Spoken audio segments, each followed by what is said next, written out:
It was a good game, man. I have some friends both on USC and on Utah, so it was good to watch them and see them go out there and compete. Of course, I was hoping that we can somehow find a way to get into the playoff, and that happened. So I thank God for it, and I think God was working right now and trying to make things shake for Buckeyes, which is good. So yeah, I'm feeling blessed. I mean, it feels like the vibe before that game was, I mean, the season's kind of over. You guys are hoping some things swing your way. As you're watching that and it looks like Utah is going to win, are you kind of getting a little bit more excited because it looks like a window might be opening up for you guys? Yeah, of course. Yeah, I mean, it's just nature of the beast is losing games, and then the moment you're feeling so low, you can get back high in the quick of a snap of a finger. So it's a cool feeling, man. How are the days leading up to that Patrick Jefferson game, more importantly, leading up to that announcement that you guys were in Benton for you, personally, given the way you were answering questions, your vibe was like after the loss to Michigan. How had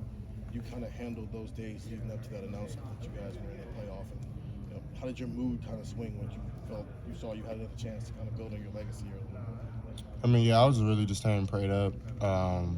Just being around family. I had some family out here for the game. They stayed like an extra week, so I was really just with them. I didn't really want to hang my head down because I mean there was so many other things to be proud of and so many great things we did this season. Of course, like you don't want to lose, and being a competitor, of course, you're not going to be happy all the time. But at the same time, it's really no point to hang your head down just because. I mean, at the end of the day, it's a game. It's not life or death, but we do take it serious, and I did take it serious. But even though when I was feeling low, I had hope somehow. Like that's why I never really got too sad or too mad or too angry, just because I kind of had a feeling in the back of my head that I didn't have last year after that game. That we had another chance, and that was kind of a cool feeling. It seems like some people after the Michigan game were really quick to judge your legacy on maybe 3 or 4 big games there. Do you pay attention to legacy, and do you think it's decided by just 1 or 2, dare I say, bad contests? It's not up to me. I can go out there every Saturday and do what I have to do, execute my job, and if somebody has something to say, everybody's entitled to their own opinion. I'm C.J. Stroud, and I hold my own opinion. I hold my own critique, and my family is really the only critique that I really care about, other than myself and my coaches and my teammates, and of course God. So yeah, if that's what they think, that's on them. So I know who I am as a person. I know who I am as a player, and I think my teammates know that as well, which is even more important to me. So, CJ, would you feel like, though, maybe you have a little bit of a different chip on your shoulder right now, given how everything ended, but you still have that opportunity in front of you? I mean, I was born, I think, with a chip on my shoulder. Well, I wouldn't say I was born with it. It was kind of made that way. So, yeah, I don't think I'll ever lose it. And it doesn't surprise me when I go through, stuff that other people may not, or I might be the first to go through things like this. It doesn't surprise me because, like I said in the interview, when you pick up the cross and you rock with God, you get ridiculed for it, and things happen to me all the time that I kind of know why it does. And I don't want to get all into that, but I think half of it has to do with that some of my personal beliefs, and I'm not saying that's the issue. People are entitled to their own things, so at the end of the day, when you're on the field, though, all that stuff really doesn't matter. And you got a job to do, and people are going to judge you for it, and people are going to take out their anchor of their personal lives and be angry at you and things like that. But to me, I mean, that's a personal problem to me. I'm blessed, and I have so many good things going on in my life that I have nothing to worry about. So. CJ, Marvin he made just about every All-American team this season. I mean, he obviously had a breakout season. What did you see in him this season as what made that possible, other than, I mean, obviously a bunch of big plays and great catches? Just his work ethic. He comes in here every day, every night. You know, if you're in here, Marvin's probably in here. So just the work ethic speaks for itself, and it pays off when you put in that work. And it combines with our game plan and with everybody. It's not, I think Marvin admits it is due. It's not just him. It's the lineman that block for me to get him the ball. It's the running backs training for an extra second. The tight ends coming down on the crunch block. Whatever the case may be.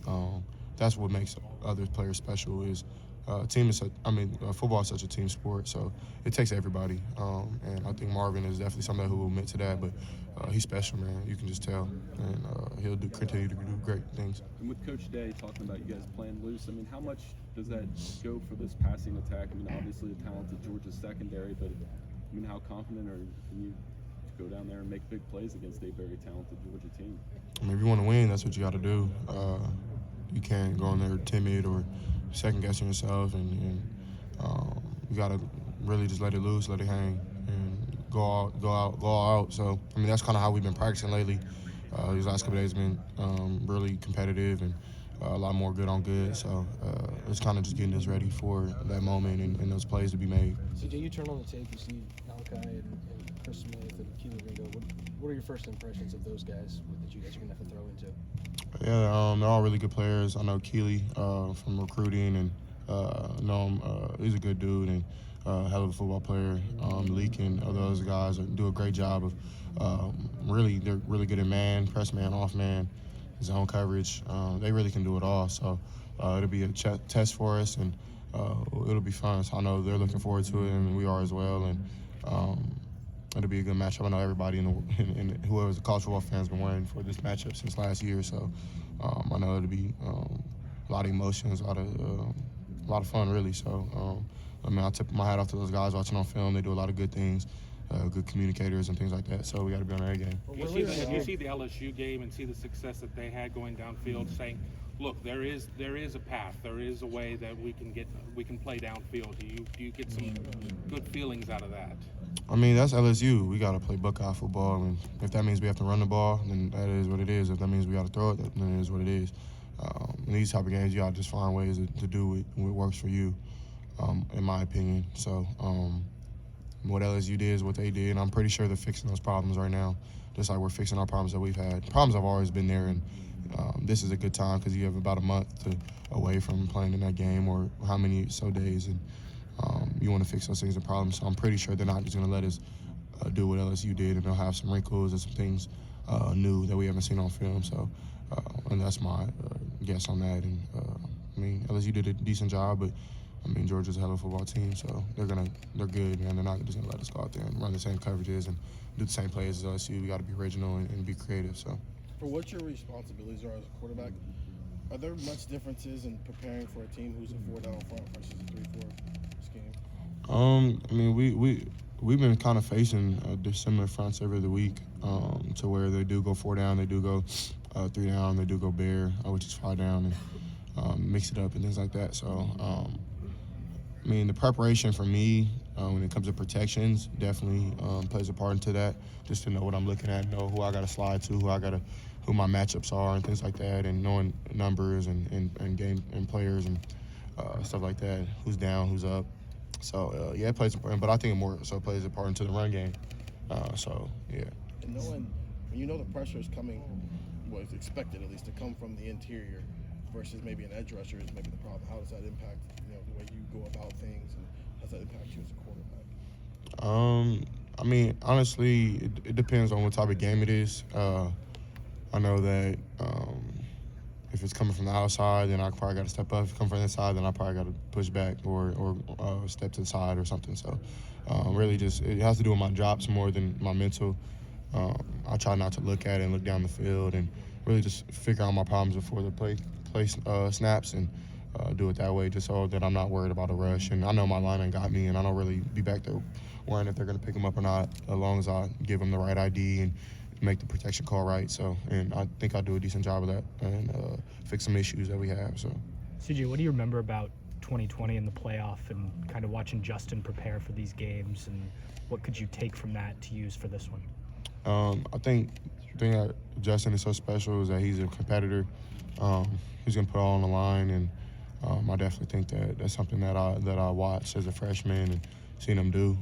So I'm really appreciative of having that time to see kind of how those games are played. And honestly, like, the thing that Justin was really good at, he was very confident in himself, confident in the team, and went out there and just let it all go. So that's something that I want to do, and just be confident and not go in there and just realize it's just another football game that God wouldn't put me in this game if he knew I wasn't ready. So I definitely think that I'll have some fun and just be competitive like he was in 2020 and really soak in the moment, soak in the crowd, and just have some fun. How much motivation is there for you to finish off a season where Jackson couldn't do it and Travion couldn't do it? They couldn't make it to the end because of injuries. And you had this opportunity in front of you to finish the goal that they wanted to accomplish with you. Yeah, man, I thank God for it. Of course, I want Trey and Jackson, other players that are out to play, and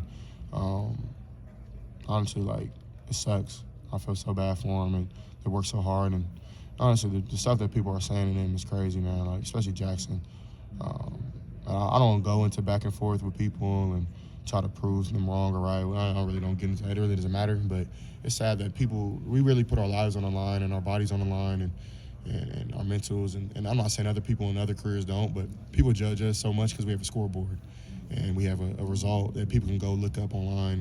And that makes it kind of tough, man, just because look at Jax. Like, his last game he really played was a Rose Bowl where he had 300-something yards, 3 touchdowns, and people look at that as a standard, and that's the expectation for every game.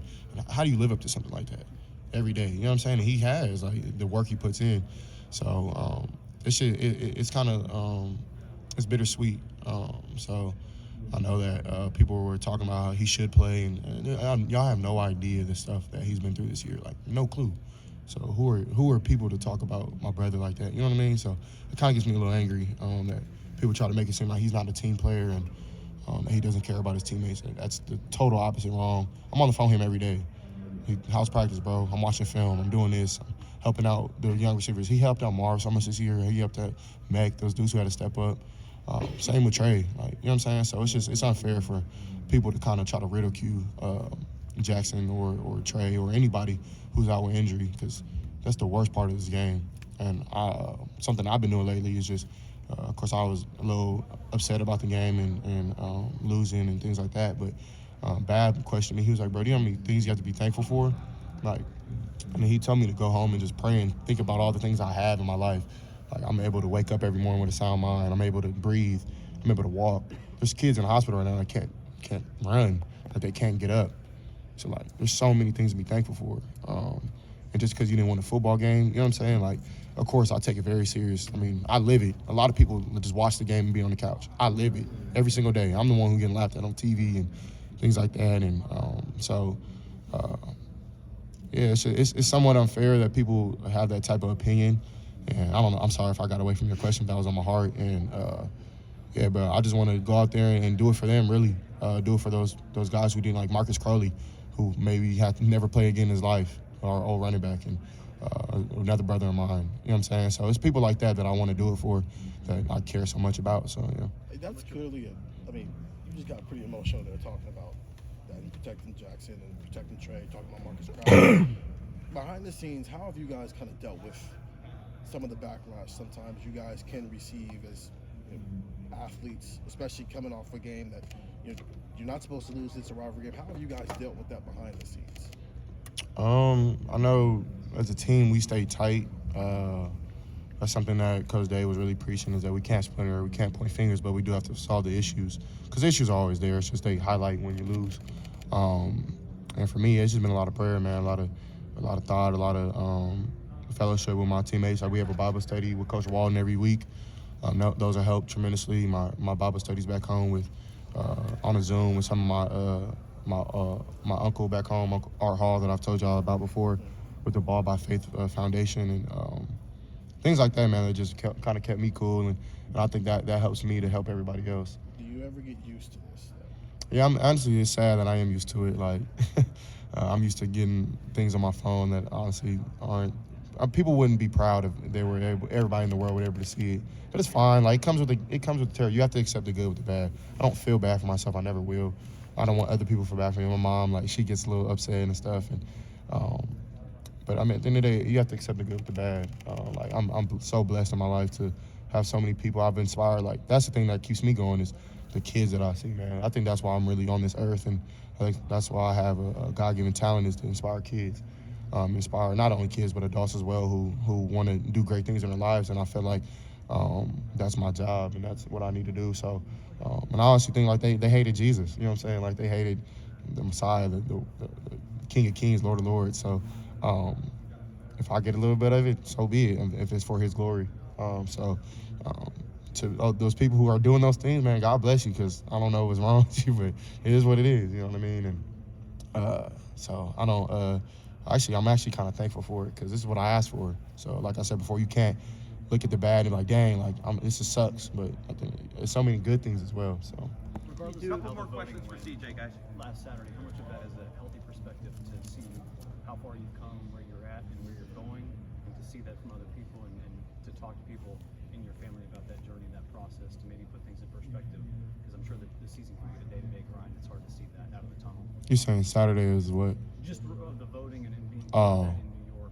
Oh yeah. Yeah, it's like I was talking to my mom and my cousins and my brother and my sister who came with me, and like, who would have thought? Like, honestly, like, I'm not even supposed to be here. Like, I've so many things I've been through in my life that maybe one day it'll be spoken to, because I want people to know my story and know that they're not the only ones. Because as a kid, I thought I was the only one.